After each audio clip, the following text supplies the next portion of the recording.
Ce nouveau phénomène, à présent, les voitures sans permis sont-elles en train de remplacer les scooters et autres mobylettes? Autorisées dès l'âge de 14 ans, elles commencent à coloniser les parkings de certains lycées, notamment dans les zones les plus isolées où les transports en commun sont peu nombreux.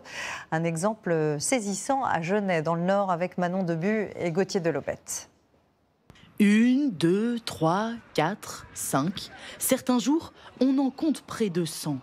Ces voiturettes sont les reines de ce parking d'un lycée de campagne à 20 km de Lille. Après 9 heures, impossible de trouver une place. Souvent, je me gare sur les parkings de bus, en fait. Ici, en un an, leur nombre a presque doublé.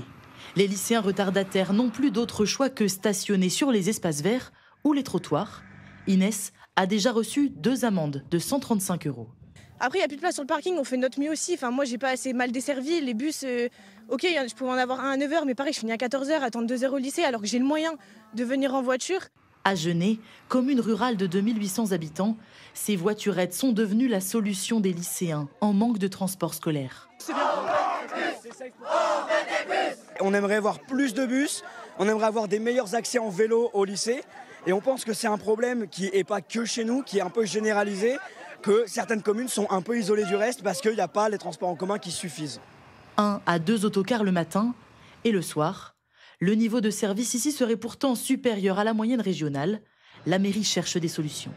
Trouver des bus en plus, c'est pas forcément si simple parce que les bus sont déjà dans des circuits qui sont conçus à l'année et qui permettent aujourd'hui aux étudiants d'arriver sur le lieu d'études. Bridées à 50 km/h, à la campagne, ces voitures électriques ont donc remplacé le scooter. À 15 ans, Pablo conduit la sienne depuis quelques mois. C'est plus confort et c'est plus sécurisé. Quand il pleut, c'est plus pratique. Plus d'autonomie et de liberté pour Pablo, plus de sérénité pour sa mère, Alban.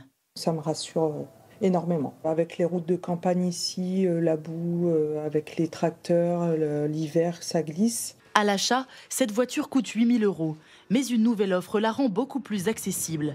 Un système de location qui coûte 900 € au départ, puis 45 € par mois. On a un engouement énorme. Enfin, oui. De toute façon, avant, on avait 9 dossiers où il y avait de l'achat et un dossier de la location. Là, aujourd'hui, on est plus sur 9 dossiers en location et un achat. Un prix qui n'inclut pas l'assurance.